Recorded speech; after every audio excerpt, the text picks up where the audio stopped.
Welcome to only Ramarajan YouTube channel. இன்னைக்கான வீடியோல ராமராஜன் அவர்கள் நான் இதை மட்டும் நான் செய்யல அப்படின்னா என்னைக்கோ போயிருப்பேன் அப்படின்னு சொல்லிட்டு ஒரு பேட்டியில சொல்லியிருக்காரு. இது வந்துட்டு எதுக்காக சொன்னார் அப்படின்னு சொல்லிட்டு இன்னைக்கான வீடியோல டீட்டெயிலா பார்க்கலாம். இப்போ நம்ம வீடியோக்குள்ள போயிடலாம். ஒரு பேட்டியில வந்துட்டு என்ன சொல்லியிருக்காரு அப்படின்னா, நான் நடிக்கக்கூடிய சில படங்கள்ல அதிகமா நான் சாப்பிட்ற மாதிரி காட்சிகள் வந்துட்டு வச்சிருப்பாங்க. அது வந்துட்டு உண்மையா என்னோட கேரக்டர் இல்லைன்னு சொல்லிட்டு சொல்லியிருப்பாரு. நான் இருக்கிறத தான் சாப்பிடுவேன், எனக்கு அது வேணும் இது வேணும்னு சொல்லிட்டு சொல்லவே மாட்டேன். அது மட்டும் இல்லாமல் நான் சாப்பாடை ஒதுக்கி வைக்க மாட்டேன், அளவுக்கு அதிகமாகவும் நான் சாப்பாடை வந்து எடுத்துக்க மாட்டேன்னு சொல்லிட்டு சொல்லியிருக்காரு. நான் நடிச்சிட்டு இருக்க வரைக்கும் எனக்கு எந்த வித பிரச்சனையும் வந்துட்டு கிடையாது. நான் நடிப்பை விட்டுட்டு எம்பியா ஆனதுக்கப்புறம் அப்ரெண்டிஸ் ஆப்ரேஷன் சொல்லிட்டு ஒன்று பண்ணாங்க.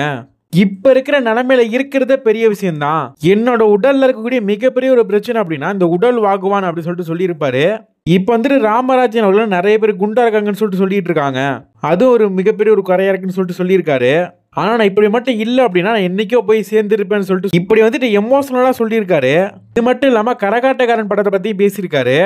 அந்த ஒரு திரைப்படத்தை பத்தி நம்ம வரக்கூடிய வீடியோக்களை பேசலாம். இந்த ஒரு சம்பவத்துக்கு உங்களோட கமெண்ட்ஸை வந்துட்டு கமெண்ட் பாக்ஸ்ல இருந்து பதிவு பண்ணுங்க. இனி ஒரு புதிய வீடியோவில் உங்களை சந்திக்கிறேன். தேங்க்ஸ் ஃபார் வாட்சிங்.